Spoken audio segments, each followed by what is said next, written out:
Hello friends, Kelly here. Today we're doing a concise watercoloring tutorial using basic supplies. I'll be using a B paper, 100% cotton watercolor art journal, 8.5 by 11 inches, masking tape, a Pigma Micron fine liner pen, the new Prang Oval 16 watercolor palette and brush, water in a collapsible cup, an eyedropper or pipette, and an old t-shirt cut up for wiping my brush. You'll find links to these supplies in the description. If you already have your own supplies, there's no need to go out and get the exact ones I'm using. I do, however, recommend using cotton watercolor paper whenever possible. The theme for this project is hearts for Valentine's Day, but if that's not your jam, other shapes will work just as well. I'm going to demonstrate how to paint a lovely dark background using a wet-on-dry technique known as following the bead, and a wet-on-wet technique that allows colors to mix together on the paper. To start, I've taped off a border. You don't have to do this, but I find it helps to keep stray brush marks off the other pages, and it gives a cleaner look. Next, I've drawn hearts and columns on the paper with a vertical line between them from top to bottom. Feel free to substitute whatever shapes you want to and create your own composition, but do include the vertical lines. They allow us to paint the background in sections, which makes the background more even and easy to paint, so do include them.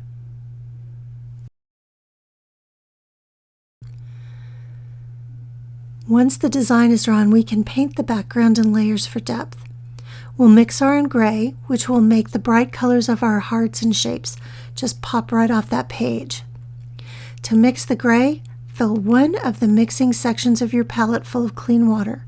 It's important to have enough water to cover the entire background. Next, we'll add the black, which in the palette I'm using is really a dark green. Wet your brush and pick up some paint and swirl it into the water in your palette well. Do it as many times as necessary to get a medium dark solution. Next, wipe off your brush onto a towel or cloth. Wet your brush in the clean water cup. Dip your brush into the magenta paint and swirl it into the solution on your palette well. Do it as many times as necessary for the solution to look kind of purple. Wipe off your brush, wet it in the clean water cup, and dip it into the light orange paint. Swirl it in the palette well solution. Repeat as necessary until the solution is gray. Make sure the well on your palette is full.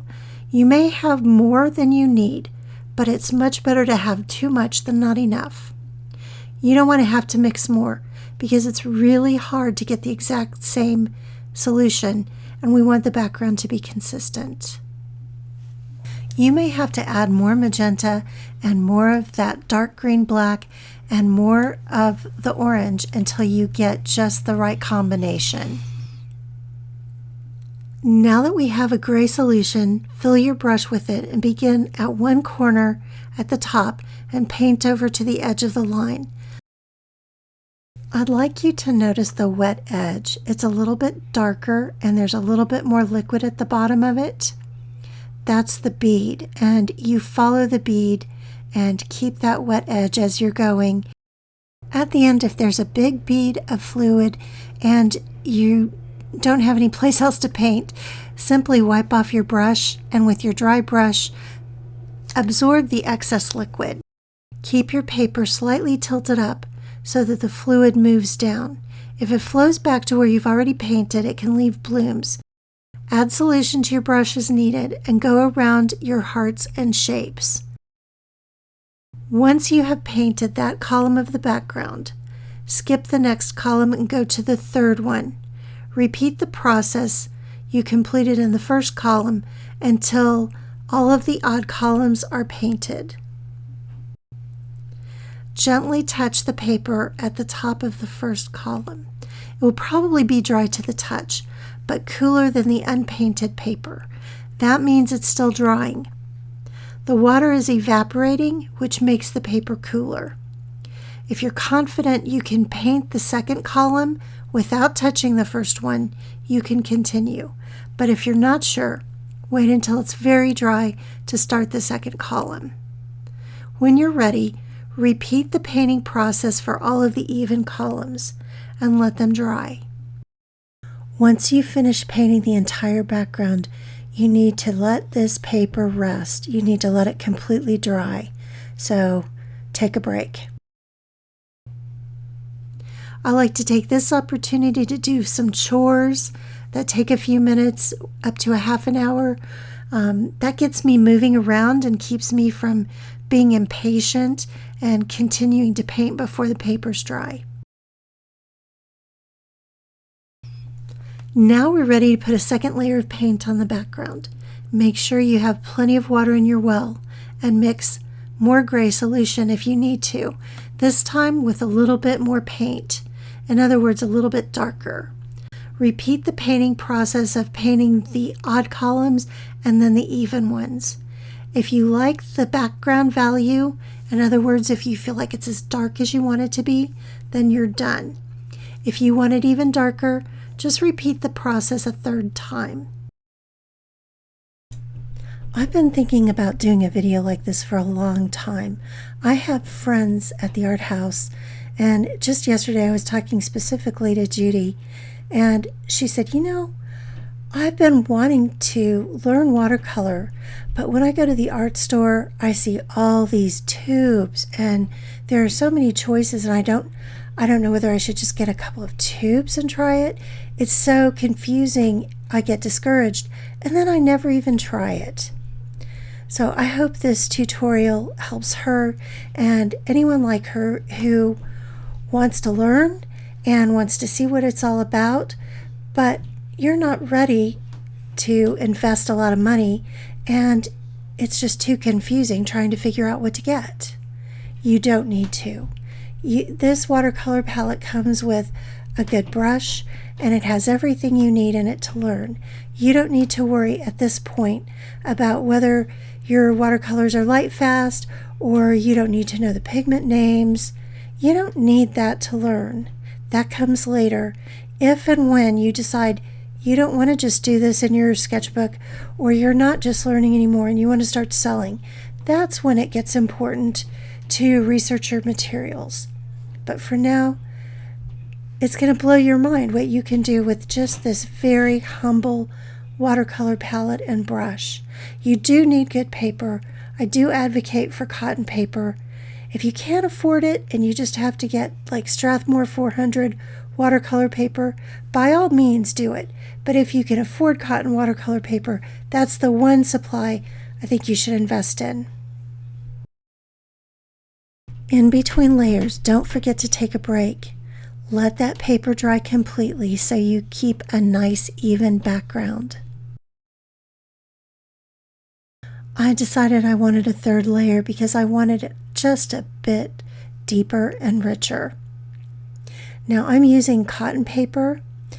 I can put as many layers down as I want to, as long as I let them dry thoroughly in between.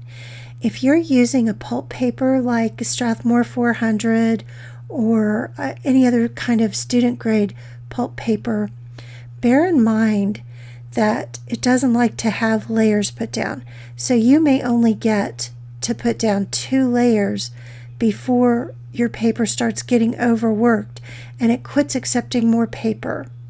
This is one of the reasons why I like cotton paper as opposed to pulp paper. But again, if it's what you can afford, that's what you get, right?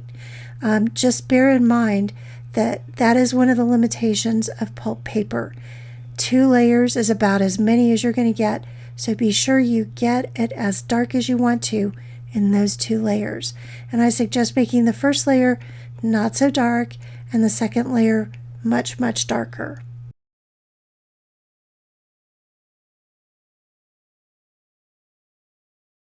You don't have to wait for the last layer of the background to dry, but you should get clean water because now we're going to paint the colorful shapes. Okay, once you've gotten your clean water, dip your brush into the clean water and paint one of your shapes with it before getting any color.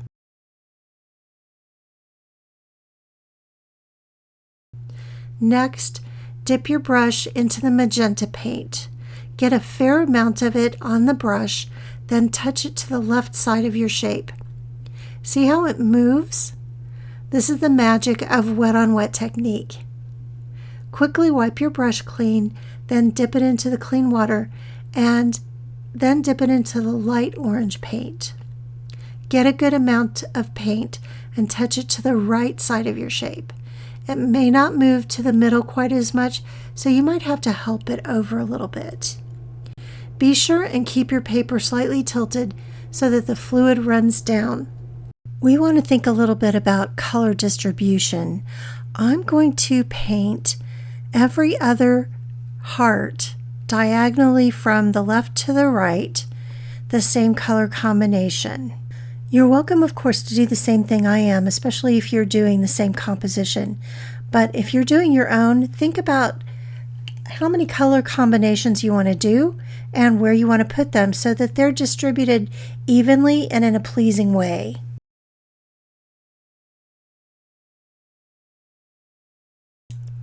My next color combination is going to be yellow and that bright sort of cerulean blue.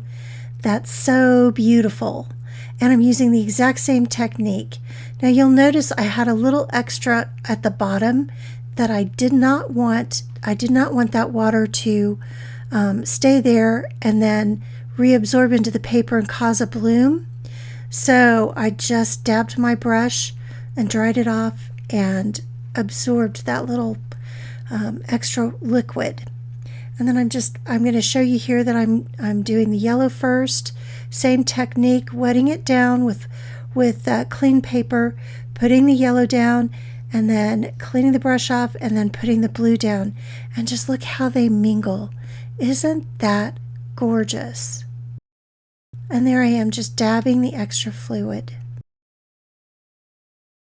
Next, I'm going to use the blue, violet, and red, with the sort of middle red color and the bluish violet color.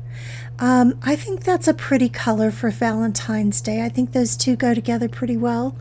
And you can see I'm just using the same technique. And it doesn't matter which colors you use, experiment. This is just what I'm using for the demonstration. You can use whatever you want. You're going to find that some colors move in the water more than others. The violet doesn't move quite as well as the red. Do you see how it moves? Now be sure and wipe your brush and get any drips. You don't want any blooms or drips unintentionally, okay? So just make sure and keep only the amount of fluid on there that you need. Okay, and I'm going to continue with doing the purple and red for the second row. I guess you call it a row. And again, I'm doing every other diagonal down.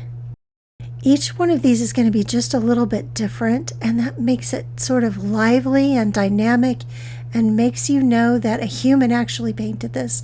This was not something a machine did. It's not AI, and that makes it extremely valuable in my opinion. And this is the last of the hearts we're going to do in this color. Look at that paint move. That's what wet on wet is. That's the wet on wet magic of color, of watercolor. Now I'm going to do the bright blue and mix it with magenta. Let's see how that looks. I've wet the heart. Again, same technique. And look how that blue moves. It's so pretty. And then the magenta moves pretty well too. And they just mingle together and look so pretty. And there are only going to be 2 hearts with this combination. And they are diagonally separated, but with another heart in between them. And I think this is a nice way to distribute the colors. So everything, it looks evenly spaced, but also slightly random, even though it isn't. And be sure and get any extra fluid off of there. You can tell it's extra if it pools. The last color I'm going to do again is the bright yellow and the blue, and I'm going to do them on the top and bottom hearts there, as you can see. I don't know if yellow and blue are really a very good romantic heart color, but you know, Valentine's Day doesn't have to just be for romantic couples. You can have Valentine's for your good friend or a neighbor or somebody who has helped you out a lot recently. I love how vibrant and playful this came out, and I think anybody would be excited to learn how to paint with Prang watercolors. And you can too. You can do it. I'll see you guys